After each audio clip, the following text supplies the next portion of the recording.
Le Japon, pays de contraste, de mode avant-gardiste et de standards de beauté uniques.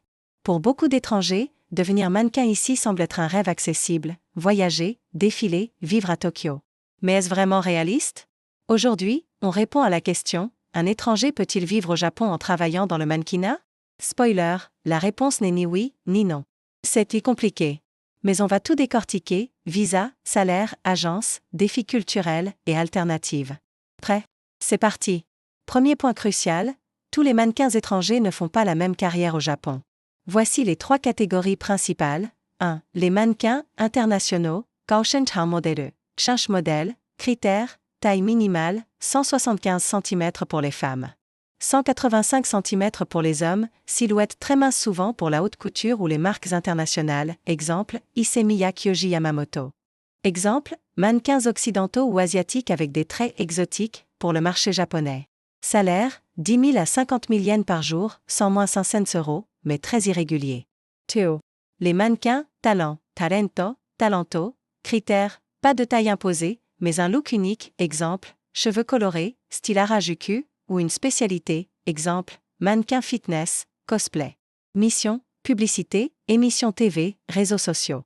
Salaire, 5 000 à 30 000 yens par mission, 50-300 €. 3. Les mannequins locaux, TU modèle, Shiki modèle, critères, travailler pour des marques locales, exemple, Hokkaido, Okinawa, ou des événements ponctuels. Salaire, souvent très bas, 3 000 à 10 000 yens le jour, mais peut compléter un autre revenu. Maintenant, parlons visa. Parce que sans lui, impossible de travailler légalement. Voici les options. 1. Visa, artiste, Yunnan, Jin, pour qui? Mannequin sous contrat avec une agence japonaise reconnue, exemple, Stardust Promotion, Oscar Promotion. Conditions, contrat long terme, souvent 1 an minimum. Revenus annuels d'au moins 3 millions de yens, 20 000 €, pour espérer le renouveler. Réalité, très difficile à obtenir sans expérience préalable au Japon. 2. Visa étudiant, Ryoshū, Rigaku, pour qui? Ceux qui étudient le japonais ou un domaine lié, exemple, mode à Banka Fashion College. Avantage, possibilité de travailler 28 tâches semaine, avec une autorisation. Limite, les revenus du mannequinat ne suffisent pas à vivre plus payer les frais de scolarité. 3. Visa, travail, Tinang, Jin, pour qui? Les mannequins avec une expertise reconnue, exemple, coiffure, maquillage, mais pas pour le mannequinat pur. Alternative, certains obtiennent un visa via un emploi parallèle, exemple, professeur d'anglais. Passons aux chiffres.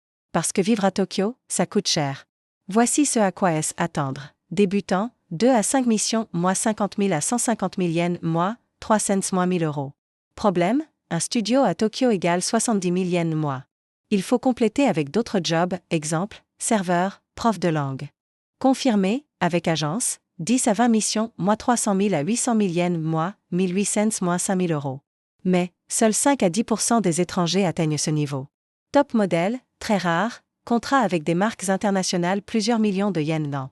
Exemple, Kiko Mizuhara, Alf japonaise, ou Larsen Thompson, mannequin américain basé à Tokyo. Au-delà des chiffres, voici les défis que personne ne vous dit. 1. La barrière linguistique, les castings et contrats sont 90% en japonais. Même avec un traducteur, les nuances échappent. Exemple, un mannequin brésilien nous a confié avoir signé un contrat pour un shampoing antipelliculaire, alors qu'il pensait poser pour une marque de luxe. 2. Les standards japonais. Taille. Les agences japonaises sont moins flexibles qu'en Europe, exemple, une femme de 170 cm aura du mal. Âge, après 25 ans, c'est très difficile, sauf pour les talents ou les mannequins matures. Look, les traits exotiques sont recherchés, mais seulement s'ils correspondent aux tendances locales, exemple, visage kawaii pour les femmes. 3. La solitude et le réseau, sans connexion locale, impossible de percer. Beaucoup d'étrangers galèrent des années avant d'avoir une agence. Témoignage, j'ai envoyé 50 mails à des agences. Une seule m'a répondu, pour me dire que j'étais trop grande. 178 cm. Alors, comment mettre toutes les chances de son côté? Voici notre top 5. 1. Apprendre le japonais, niveau N2 minimum pour comprendre les contrats et communiquer avec les agences. Ressources, cours en ligne, Wanikani, immersion via HelloTalk. 2. Se construire un book professionnel, photos haute qualité, avec des looks variés, exemple, streetwear, kimono, business. Astuce, collaborer avec des photographes à Tokyo via Instagram ou Model Mayhem. 3. Cibler les bonnes agences, agences ouvertes aux étrangers, Stardust Promotion, Oscar Promotion, Brass.